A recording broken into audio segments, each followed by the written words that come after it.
yang Allah sampaikan dengan nasi yang berbeda. Kita lihat dalam surah Taubah, cuma sekali surah Al-Maidah, cuma sekali Allah beberapa waktu lalu kita dipersatukan, umat Islam dipersatukan melalui surah Al-Maidah di ayat 51. Masih ingat di tahun 2016 akhir pada peristiwa yang bisa mempersatukan kita umat Islam. Mudah-mudahan hari ini kita masih tetap konsisten, istiqomah, bersatu dalam Islamiyah.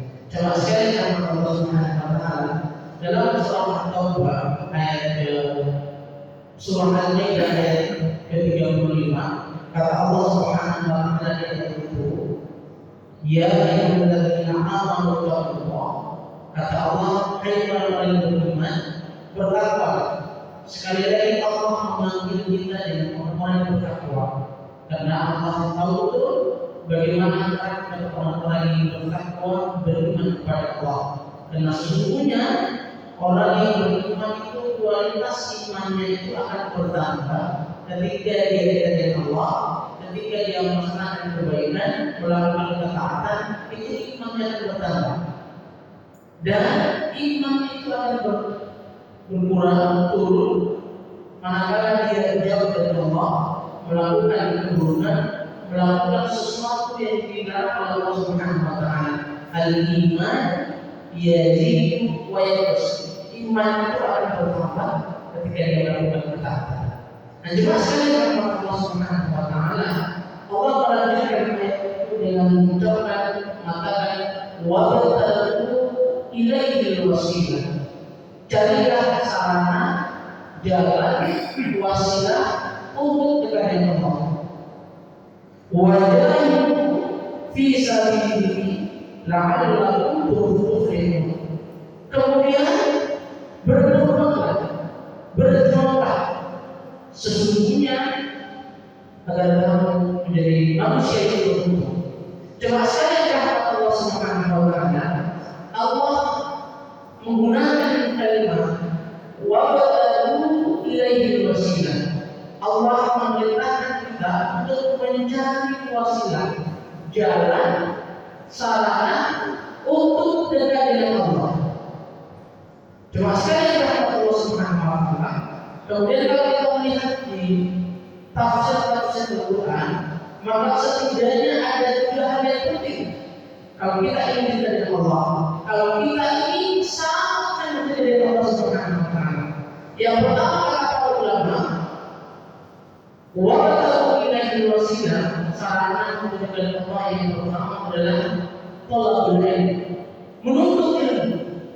Coba saya kata Allah, sholat Jumat yang kita lakukan ini adalah sarana dekat dengan Allah, sarana takwa kepada Allah. Tapi kalau tidak didasari dengan ilmu, tidak dilandasi dengan ilmu, maka ibadah sholat Jumat kita itu bisa menjadi sia-sia kepada Allah. Jangan sampai kita selesai dari sholat Jumat itu atas dasar menunaikan kewajiban saja, menuntaskan kewajiban saja. Setelah itu selesai. Begitu pula kita membaca Al-Quran. Jangan sampai kita tidak mendapatkan kenikmatan kelezatan dari membaca Al-Quran. Berapa banyak orang yang membaca Al-Quran, namun Al-Quran itu kembali melaknat mereka karena mereka tidak mendasari ilmu Al-Quran. Begitu pula ketika kita berinfak, bersedekah, kita tidak akan mendapatkan ketenangan, kebahagiaan, kenyamanan ketika kita tidak didasari dengan ilmu. Kalau kita didasari dengan ilmu, semua ibadah kita merasakan kenikmatan, kekhusyuan, kelezatan dalam beribadah kepada Allah Subhanahu wa Ta'ala. Maka Imam Asy-Syafi'i rahimahullah ta'ala mengungkapkan dalam kalimatnya itu, man arada dunya fa'alaihi bil ilm. Siapapun di antara kita, kalau kita ingin sukses dunia, maka kita butuh ilmu. Kita menyuruh anak kita atau mencari sekolah yang terbaik untuk anak kita, mulai dari TK, tingkat dasar, tingkat menengah, kemudian tingkat atas, bahkan perguruan tinggi. Kita mencari sekolah yang terbaik. Bahkan ketika dia berkuliah, kita mencari kampus-kampus yang terkenal. Dengan satu harapan ketika dia keluar, dia bisa mendapatkan pekerjaan yang layak dan mendapatkan haknya, bisa menghidupi dia. Dan kalau itu maka kita akan sukses. Semua itu berjalan ilmu. Begitu pula kita berdoa kepada Allah Subhanahu wa taala. Man arada al-akhirah fa 'alaihi bil. Kalau kita ingin sukses akhirat, maka kita butuh ilmu. Ibadah itu butuh ilmu. Membaca Al-Quran itu butuh ilmu. Berinfak sedekah itu butuh ilmu. Bahkan haji dan umroh jemaah sekalian harus didasari dengan ilmu. Berapa banyak orang yang sudah berhaji, berumroh berhaji, tapi pulang-pulang dia tidak betul-betul dari Allah Subhanahu wa taala. Justru ketika dia pulang dari berhaji atau umroh dan haji, malah jauh dari Allah Subhanahu wa taala, melakukan sesuatu yang mendatangkan keburukan Allah Subhanahu wa taala. Padahal ganjaran pahala yang terbesar bagi orang yang berhaji dan umroh adalah surga Allah Subhanahu wa taala. Berapa banyak orang yang pergi haji kemudian sampai di tanah suci mereka tidak bisa berbuat apa-apa. Coba sekali rahmat Allah Subhanahu wa taala. Maka kita juga butuh ilmu jemaah sekalian. Begitu pula dengan sholat Jumat. Kalau sholat Jumat kita tidak biasa dengan ilmu, maka kita tidak merasakan ada sesuatu yang pada sholat Jumat. Bahkan datang kita mungkin paling belakang, aku mungkin paling akhir. Padahal jemaah sekalian rahmat Allah Subhanahu wa taala, Allah menyebutkan secara khusus ibadah sholat Jumat dalam ayatnya. Ya ayyuhalladzina amanu idza nudiya lis-sholati min yaumil jumu'ah. Allah menyebutkan secara khusus. Kalau di hari Jumat itu kita mendengarkan azan sholat Jumat, maka sesibuk apapun kita, aktivitas kita tinggal datang memenuhi sholat Jumat.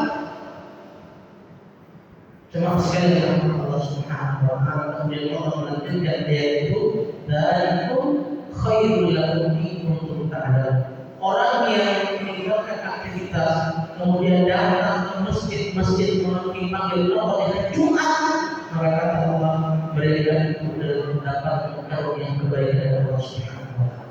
Termasuk kita yang hadir di Jumat sekalian, kita yang duduk di sini adalah manusia yang Allah Subhanahu wa taala. Berapa banyak orang yang berdua tahu bahwa hari Jumat dan kalau sholat Jumat dan azan, tapi berdatangan itu melangkahkan kaki menuju masjid Allah Subhanahu wa taala. Maka bersyukurlah, itu kita semuanya didasarkan dengan ilmu sekalian. Maka ilmu itu sebagai dekat dengan Allah. Kalau kita tahu ilmunya, maka kita akan semakin dekat dengan Allah. Semakin merasa diri kita selalu di bawah Allah Subhanahu wa taala. Jelaskan kepada Allah Subhanahu wa taala. Itu yang pertama. Berilmu, mencari ilmu adalah sarana kita dekat dengan Allah Subhanahu wa taala. Kemudian yang kedua sekalian, maka wabatahu ilaihi wasilah, sarana kita dekat dengan Allah adalah beramal saleh. Jelaskan kepada Allah Subhanahu wa taala. Kalau kita diberikan kelebihan harta, rezeki oleh Allah, maka bersegeralah ambil kesempatan. Siapapun yang Allah berikan kesempatan untuk berbuat kebaikan, maka Allah Subhanahu wa taala memberi dia peluang untuk berbuat kebaikan. Termasuk beramal soleh, fastabiqul khairat. Beramal soleh kita menyumbang sedekah, wakaf, yang tawakal, itu adalah harta terbaik kita. Ketika kita wafat, bahkan itu adalah harta kita yang sebenarnya. Ketika kita bawa mengenai Allah Subhanahu wa taala. Bukankah Rasulullah sallallahu alaihi wasallam pernah menyebutkan Kalau ketika manusia itu wafat, meninggal, semua amalan putus kecuali ada tiga: sedekah jariyah. Kalau kita infak di Masjid Al-Aqsa, maka itu adalah harta kita yang sesungguhnya. Itu adalah sedekah jariyah. Walaupun kita sudah wafat, tidak bisa melakukan apa-apa, orang yang datang beribadah di masjid ini mendapatkan pahala kebaikan, kita pun juga mendapatkan pahala kebaikan.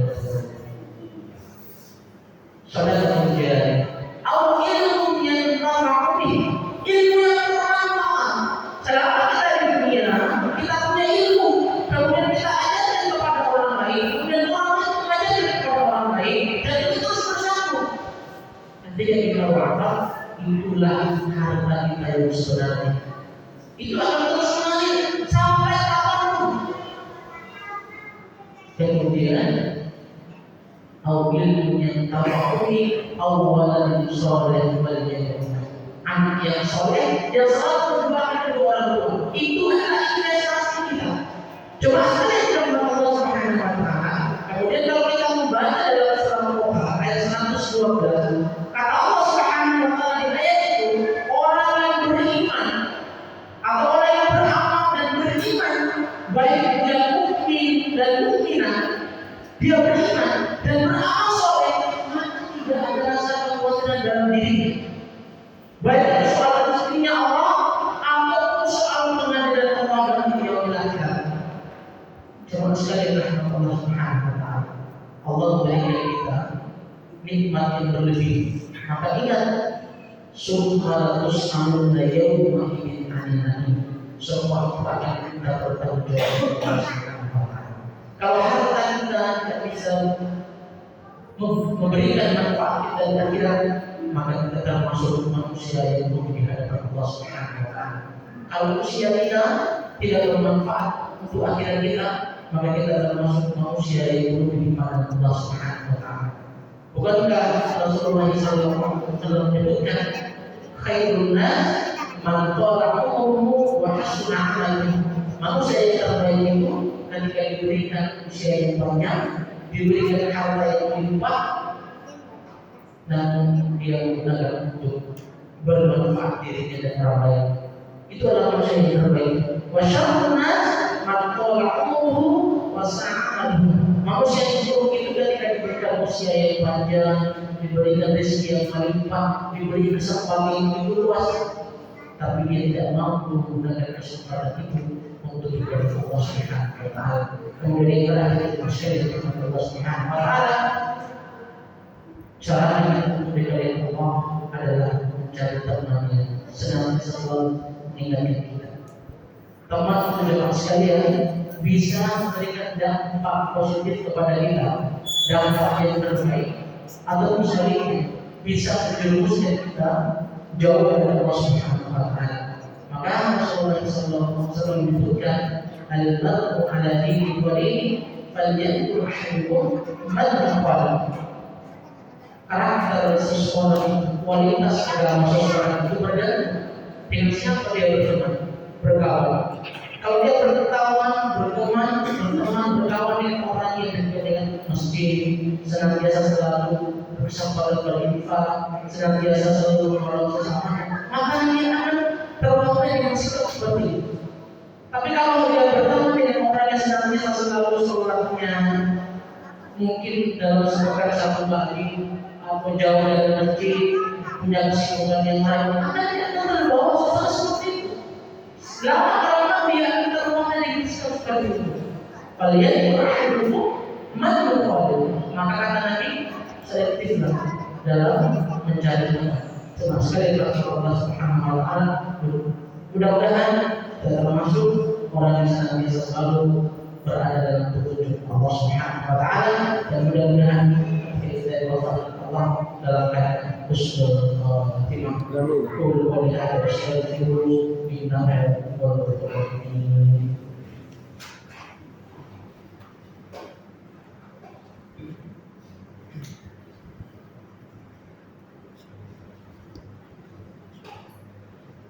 Alhamdulillah hamdan katsiran thayyiban mubarakan fihi كما يحب ربنا ويرضى. أشهد أن لا إله إلا الله وأشهد أن محمدا عبده ورسوله. Setelah sekali Allah Subhanahu wa Ta'ala, mari kita berdoa kepada Allah Subhanahu wa Ta'ala. Mudah-mudahan seluruh aktivitas kita senantiasa selalu berada di petunjuk Allah Subhanahu wa Ta'ala, dan kita berdoa mudah-mudahan Allah Subhanahu wa Ta'ala selalu melindungi, membimbing kita mengarahkan untuk selalu kepada Allah Subhanahu wa Ta'ala, dan mudah-mudahan seluruh bagian para sahabat kita diterima Allah Subhanahu wa Ta'ala. Inna Allah wa malaikatahu yusalluna 'alan nabi ya ayyuhalladzina amanu sallu 'alaihi wa sallimu taslima. Allahumma ighfir lil muslimina wal muslimat wal mu'minina wal mu'minat al ahya'i minhum wal amwat. Allahumma inna nas'aluka salamatan fid din wa 'afiyatan fil jasad wa ziyadatan fil ilm wa barakatan fil rizqi wa tawbatan qabla al-maut wa rahmatan inda al-maut wa maghfiratan ba'da al-maut. Allahumma inna nas'aluka ilman nafi'an wa rizqan tayyiban wa 'amalan mutaqabbalan. Allahumma inna nas'aluka al-huda wat-tuqa wal-'afwa. Allahumma inna nas'aluka al-huda wat-tuqa wal-'afwa wal-ghina. ربنا ظلمنا أنفسنا وإن لم تغفر لنا وترحمنا لنكونن من الخاسرين. ربنا آتنا في الدنيا حسنة وفي الآخرة حسنة وقنا عذاب النار. صلى الله عليه وسلم. الحمد لله رب العالمين.